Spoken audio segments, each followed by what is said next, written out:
नमस्ते विद्यार्थी मित्रांनो, रयत शिक्षण संस्थेचे Shri Sadguru Gangagiri Maharaj science, Gautam arts and Sanjivani commerce college Kopargaon, विषय चिटणीसाची कार्यपद्धती, इयत्ता 11वी वाणिज्य. मी प्राध्यापक पवार सर. प्रकरण दुसरे, संयुक्त भांडवली संस्था.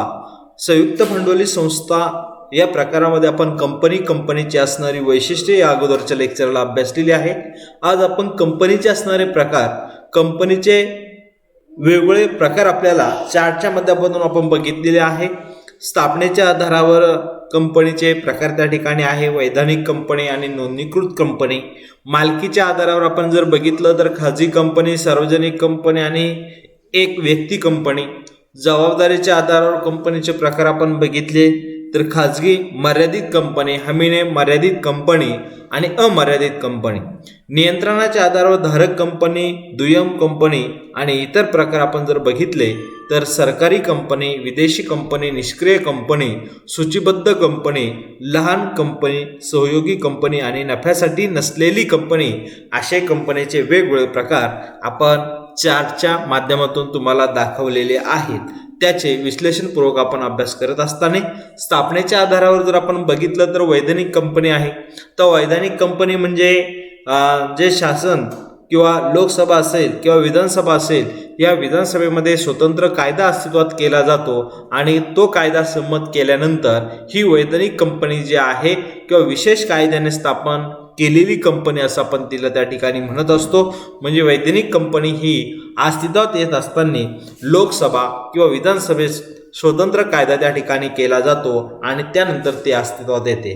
आता त्यामध्ये वैधानिक कंपनीची उदाहरणं आपल्याला सांगायची झाली विद्यार्थी मित्रांनो, तर आपल्याला सांगता येईल युनियन ट्रस्ट ऑफ इंडिया, आयुर्विमा महामंडळ, State Bank of India, Reserve Bank of India ही आपल्याला वैधानिक कंपनी म्हणून काही उदाहरणं सांगता येतील. आता नोंदणीकृत कंपनी आपण जर बघितली तर सुधारित कंपनी कायदा 2013 नुसार ज्या कंपन्यांची स्थापना झालेली आहे अशा कंपन्यांना नोंदणीकृत कंपनी असं त्या ठिकाणी आपण म्हणत असतो. म्हणजे अशा पद्धतीने स्थापनेच्या आधारावर कंपन्यांचे आपण दोन प्रकार जर बघितलं तर वैधानिक कंपनी आणि नोंदणीकृत कंपनी असे दोन प्रकार आपल्याला सांगता येतील. त्यानंतर मालकीच्या आधारावर कंपनीचा प्रकार आपण बघत असताना आपल्याला सांगता येईल खाजगी कंपनी.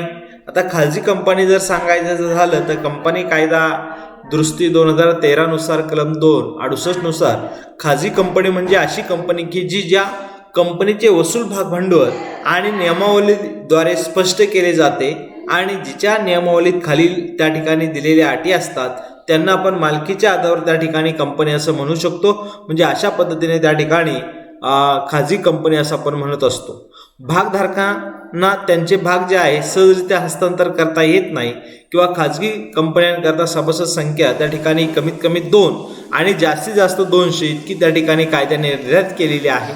तर खाजगी कंपनी आपल्या भागांची जी प्रतिभूती आहे, विक्री जी आहे, माहितीपत्रक प्रसिद्ध त्या ठिकाणी करून तिकडं सर्वसामान्य जनता जी आहे ह्या सर्वसामान्य जनतेला आव्हान करून सार्वजनिकरित्या त्या ठिकाणी करू शकत नाही. आणि खाजगी कंपनीसाठी आपण जर बघितलं तर त्याची जी अटीची पूर्तता आहे ती होणं आवश्यक आहे आणि यापैकी जर कोणतीही अट त्या ठिकाणी त्यांनी पूर्ण केलेली नसेल तर कंपनी सार्वजनिक कंपनी म्हणून समजली त्या ठिकाणी जात नाही. तर खाजगी कंपनीच्या नावाच्या शेवटी आपण खाजगी मर्यादित हा शब्द त्या ठिकाणी असणं आवश्यक असतं, परंतु खाजगी कंपनी ही भागांनी मर्यादित किंवा हमीने अमर्यादित असू शकते. म्हणजे अशा पद्धतीने त्या ठिकाणी खाजगी कंपनी आपल्याला थोडक्यात काय आहे ते आपल्याला सांगता येईल. आणि सार्वजनिक कंपनी आपण जर बघितली तर कंपनीच्या कायद्याच्या कलम 271 नुसार जी कंपनी खाजगी कंपनी नाही ती सार्वजनिक कंपनी होय. म्हणजे काय, कंपनी कायदा 2013 नुसार नाही परंतु कलम 2 आणि 71 नुसार ती कंपनी खाजगी कंपनी नाही ती सार्वजनिक कंपनी आहे. सार्वजनिक कंपनीची वैशिष्ट्ये आपल्याला सांगता येते. भागांचं असतं कोणतीही मर्यादा त्या ठिकाणी नाहीये आणि कंपनीची स्थापनेसाठी किमान त्या ठिकाणी 7 व्यक्ती त्या ठिकाणी आवश्यक असतात. सार्वजनिक कंपनी जी आहे का किमान वसूल भाग भांडवल नियमावलीमध्ये नमूद केलेलं आहे किंवा नमूद केलेलं असणं गरजेचं आहे. ठेवीस स्वीकारण्याबाबत कंपनीस कोणत्याही प्रकारचं बंधन त्या ठिकाणी नसतं. म्हणजे असे आपल्याला त्या ठिकाणी सांगता येईल. त्यानंतर 3 एक व्यक्ती कंपनी. आता एक व्यक्ती कंपनी आपण जर बघितलं तर कलम 2 आणि 62 नुसार एक व्यक्ती कंपनी म्हणजे ज्या कंपनीची सभासद संख्या ही एकच असते तिला एक व्यक्ती कंपनी असं त्या ठिकाणी म्हणतात. आणि ही खाजगी मर्यादित कंपनी सारखी असते परंतु तिला खाजगी कंपनीचं सर्व औपचारिक बाबी ज्या आहेत त्या पूर्ण कराव्या लागतात. त्यांना त्या कायद्याचं पालन करणं बंधनकारक त्या ठिकाणी आहे. जोपर्यंत कायद्यात त्या ठिकाणी बदल होत नाही तोपर्यंत ती एक व्यक्ती कंपनी राहते. आणि एक व्यक्ती कंपनी हा व्यवसाय संघटनेचा एक चांगला प्रकार आहे, कारण कंपनी कायदा 2013 नुसार कंपनीच्या सभासदांची जबाबदारी त्याने गुंतवलेल्या भांडवलाच्या मर्यादे इतकी किंवा मर्यादित स्वरूपाची असते. आता एका कंपनीच्या संचालकाची संख्या ही एक किंवा त्यापेक्षा जास्त असू शकते आणि तिला वार्षिक सर्वसाधारण सभा बोलवण्याचा म्हणजे आवश्यकता नसते किंवा गरज नसते. त्यांनी त्या ठिकाणी वार्षिक सर्वसाधारण सभा बोलवलीच पाहिजे असं त्या ठिकाणी नाही. म्हणजे अशा पद्धतीने आपल्याला ती सांगता येईल. त्यानंतर जबाबदारीच्या आधारावर आता भागांनी मर्यादित कंपनी. आता जबाबदारीच्या आधारावर भागांनी मर्यादित कंपनी आपण जर बघितली तर भागांची म्हणजे हा कंपनीचा सर्वसामान्य प्रकार आहे. कलम 2 आणि 22 नुसार कंपनीच्या सभासदांची जबाबदारी त्यांनी केलेल्या म्हणजे जे भाग खरेदी केलेले असतात त्या भागांच्या दर्शनी किमती इतकी त्या ठिकाणी मर्यादित असते, म्हणजे त्यापेक्षा जास्त नसते. आता भागांनी मर्यादित कंपनी असं आपण तिला म्हणतो, परंतु कंपनीचे अस्तित्व जोपर्यंत भागधारकांना रक्कम पूर्ण भरलेली नसेल तर ती देण्याची जबाबदारी भागधारकावर असते. म्हणजे जेवढी रक्कम त्यांनी भरलेली नसेल तेवढीच देण्याची मर्यादा त्यांच्यावर त्या ठिकाणी असते. परंतु अलीकडच्या काळात मर्यादित दायित्व असल्या कारणाने सार्वजनिक किंवा खाजगी कंपन्यांचा अधिक लोकप्रियता झालेली असलेलं आपल्याला पाहायला दिसून येतं. म्हणजे दुसरा प्रकार आपल्याला सांगता येईल हमीने मर्यादित कंपन्या. आता कंपनी कायद्याचा कलम 2 आणि 21 नुसार कंपन्यांच्या घटनापत्रकामध्ये विसर्जनासमयी बाह्य किंवा जी थर्ड पार्टी लायबिलिटी आपण ज्याला म्हणू शकतो, कंपनीची मालमत्ता अपुरी पडल्यास कंपनीच्या प्रत्येक सभासद किती रकमेपर्यंत भरपाईची हमी देईल किंवा करेल याबद्दल स्पष्ट उल्लेख केलेला जातो आणि त्या कंपनीला हमीने मर्यादित कंपनी असं आपण त्या ठिकाणी म्हणतो. म्हणजे थोडक्यात काय की अशा प्रकारच्या कंपन्यांना प्रामुख्याने कला असेल, क्रीडा असेल, सांस्कृतिक असेल किंवा धर्मदाय असेल इत्यादी विकासासाठी स्थापन केलेल्या जातात. व्यवसाय करून नफा मिळवणे ही त्यांची ध्येय नसतात, की ज्याला आपण अकाउंटन्सीमध्ये नॉट फॉर प्रॉफिट ऑर्गनायझेशन आपण असं म्हणू शकतो, की त्याला नफा न मिळवणाऱ्या संस्था असं आपण म्हणतो. म्हणजेच हमीने मर्यादित कंपन्या असं त्याचा उल्लेख आपण करू शकतो विद्यार्थी मित्रांनो. आणि तिसरा प्रकार आपण जर बघितला अमर्यादित कंपनी, कलम 2 नुसार 92, ज्या कंपनीच्या सभासदांची जबाबदारी अमर्यादित असते, देयता तिला अमर्यादित जबाबदारी असं आपण म्हणतो, म्हणजे असलेली कंपनी असं म्हणतात. आणि व्यावसायिक देणी देण्याची भागधारक पूर्णपणे जबाबदारी असतात. या कंपन्या खाजगी किंवा सार्वजनिक अथवा एक व्यक्ती कंपनी असू शकतात. अशा कंपन्यांना दुर्मिळ स्वरूपात स्थापन झालेल्या आढळून त्या ठिकाणी येत असतात. म्हणजे नियंत्रणाच्या आधारावर जर आपण बघितलं तर धारक कंपनी असेल कलम 246, जेव्हा एक कंपनी दुसऱ्या कंपनीच्या 50% जास्त भाग खरेदी करते किंवा खरेदी करून दुसऱ्या कंपनीवर नियंत्रण प्रस्थापित करते, अशा नियंत्रण करणारी कंपनी म्हणजे धारक कंपनी होय. म्हणजे थोडक्यात काय की अगोदर ती त्या ठिकाणी अस्तित्वात असते आणि दुसऱ्या कंपनीच्या 50% जास्त भाग खरेदी करून दुसऱ्या कंपनीवर नियंत्रण प्रस्थापित त्या ठिकाणी करत असते. अशा नियंत्रण करणारे कंपनी म्हणजे धारक कंपनी होय.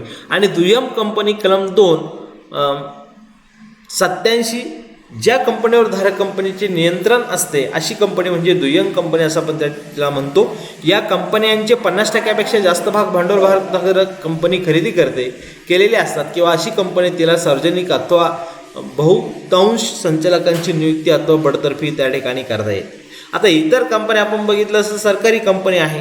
आता सरकारी कंपनी कलम 245 कलम नुसार कंपनी म्हणजे अशी कंपनी की जिचे 51% जास्त वसूल भाग भांडवल त्या ठिकाणी धारण केलेले असतात, त्यांना आपण सरकारी कंपनी म्हणू शकतो. मग त्यामध्ये केंद्र सरकार, राज्य सरकार, अंशतः केंद्र सरकार आणि अंशतः राज्य सरकार किंवा राज्य सरकारद्वारे सरकारी कंपन्यांची दुय्यम कंपनी किंवा सरकारी कंपनी ही खाजगी अथवा सार्वजनिक कंपनी त्या ठिकाणी असू शकते.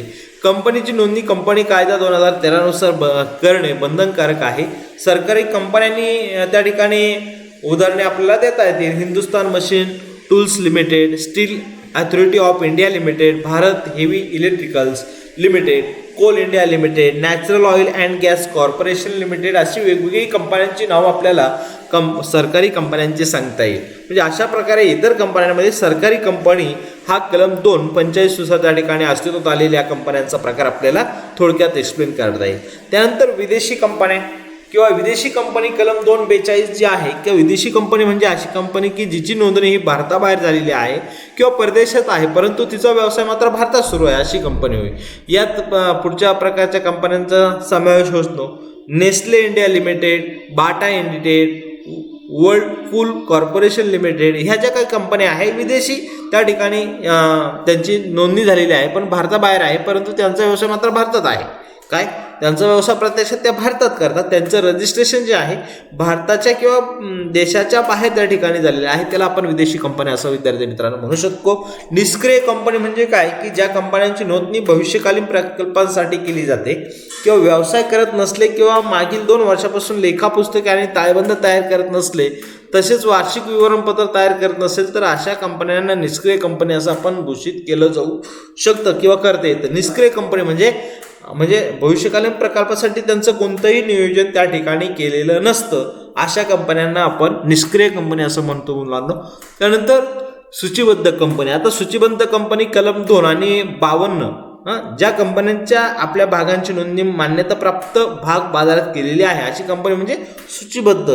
काय सेबी वगैरे अशा याच्यात जर केलेली असेल तर अशी कंपनी सार्वजनिक मर्यादित कंपनी असू शकते. परंतु जेव्हा कंपनीचे भाग विक्री त्या ठिकाणी काढते त्यावेळेस देशातील एक किंवा अनेक मान्यताप्राप्त जे भाग बाजारात विक्रीस काढलेल्या भागांची नोंदणी त्या ठिकाणी करता येते आणि भाग बाजारात नोंदणी केलेल्या भागांना कंपन्यांना कंपनी कायदा व भारतीय प्रतिभूती विनिमय मंडळाने म्हणजे सेबीने घालून दिलेल्या सर्व नियमांचं तत्वांचं पालन तरतुदींचं पालन त्यांना त्या ठिकाणी करणं गरजेचं असतं. म्हणजे अशा कंपन्यांना आपण सूचीबद्ध कंपन्या असं म्हणू शकतो. त्यानंतर लहान किंवा छोट्या कंपन्या. आता कंपनी कायदा कलम 285 नुसार लहान कंपनी म्हणजे सार्वजनिक कंपनीपेक्षा वेगळी, अर्थातच त्याच्यापेक्षा ती वेगळी असणार आहे की जिचं वसूल भाग भांडवल हे 50 लाख रुपये किंवा त्यापेक्षा जास्त निर्धारित केलेलं आहे. रकमेपेक्षा जास्त नसले किंवा तिच्या शेवटच्या नफा तोटा खात्यानुसार वार्षिक उलाढाल ही रुपये 2 कोटी किंवा त्यापेक्षा जास्त निर्धारित रकमेपेक्षा अधिक नसेल तर अशांना लहान कंपनीमध्ये एक व्यक्ती कंपनी किंवा खाजगी कंपनी किंवा सार्वजनिक कंपन्यांशिवाय इतर कंपन्यांचा समावेश त्या ठिकाणी ह्या लहान कंपनीमध्ये आपल्याला करता येईल. सहयोगी कंपनी पण बघितलं तर कलम 2.6 सहयोगी कंपनी म्हणजे काय तर थोडक्यात जी कंपनी ज्या कंपन्यांवर दुसऱ्या कंपन्यांचं नियंत्रण नसतं, जी नियंत्रण दुय्यम कंपनीच्या नियंत्रणापेक्षा कमी असतं. काय दुय्यम कंपन्यांच्या नियंत्रणापेक्षा कमी असतं त्यांना सहयोगी कंपन्यांवर दुसऱ्या कंपन्यांचा महत्त्वपूर्ण प्रभाव असतो. म्हणजे एकूण भाग भांडवलाच्या किमान 20% जास्त भांडवल धारण केलेले असतं किंवा करारानुसार व्यावसायिक निर्वहन नियंत्रण असते, त्याला आपण सहयोगी कंपनी असं त्या ठिकाणी म्हणू शकतो. त्यानंतर नफ्यासाठी नसलेली कंपनी कलम 8 नुसार अशा कंपन्या नोंदवलेल्या असतात की त्यांचं उद्दिष्ट नफा मिळवणं हे नसतं. म्हणजे अशा कंपन्यांना आपण नफ्यासाठी नसलेल्या कंपन्या असं आपण त्या ठिकाणी म्हणतो. म्हणजे अशा पद्धतीने आपल्याला कंपन्यांचे असणारे प्रकार थोडक्यात सांगता येईल. तर विद्यार्थी मित्रांनो, खाजगी कंपनी आणि सार्वजनिक कंपनी हे आपण थोडक्यात जर बघायचं जर झालं तर व्याख्या जर बघितली तर खाजगी कंपनी म्हणजे काय की खाजगी कंपनी म्हणजे अशी कंपनी की जिच्या नियमानुसार कंपनीचे भाग असल्यास त्यांच्या हस्तांतरणावर निर्बंध असतात. तिची सभासद संख्या 200 पर्यंत मर्यादित असते. परंतु सार्वजनिक कंपनी आपण जर बघितली तर सार्वजनिक कंपनी म्हणजे काय की जी कंपनी खाजगी नाही अशी कंपनी आपण सार्वजनिक कंपनी बघू शकतो. आपण याच्या अगोदरच्या भागामध्ये आपण बघितलंय. आता सभासद संख्या जर आपण बघितली खाजगी कंपनी असेल तर तुम्हाला किमान 2 सभासद असतात आणि कमाल 200 पेक्षा जास्त सभासद त्या ठिकाणी असू शकतात. सार्वजनिक कंपनी असेल तर 7 आणि जास्तीत जास्त अमर्यादित सभासद त्या ठिकाणी तुम्ही ठेवू शकतात.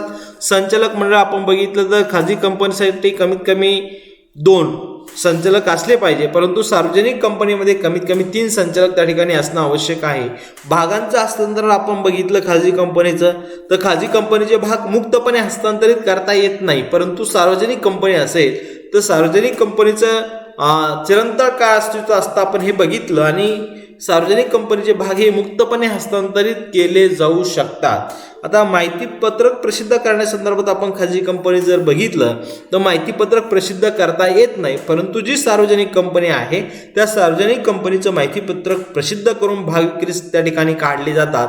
आणि नावाचा शेवट आपण जर बघितला खाजगी कंपनीच्या नावाच्या शेवटी खाजगी मर्यादित शब्द त्या ठिकाणी लावणं आवश्यक आहे.